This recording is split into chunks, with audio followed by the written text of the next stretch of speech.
Okay, first video is just regular starting.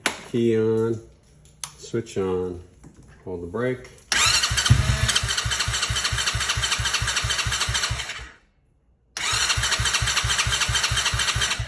Okay, now with starter fluid in the carb,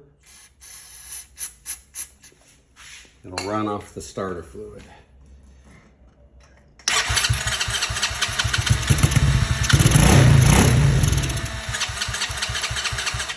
There it is, it's burned through the starter fluid and won't run off fuel. So, just to reiterate, the fuel's been changed, drained, and new fuel placed in. Fuel line's checked. Where it attaches to the carb here, you can disconnect it and a stream of fuel comes out, and that's how the tank was drained as well. Carb is clean, air filter element is clean. We've also pulled the plug and checked for spark along with a few other things.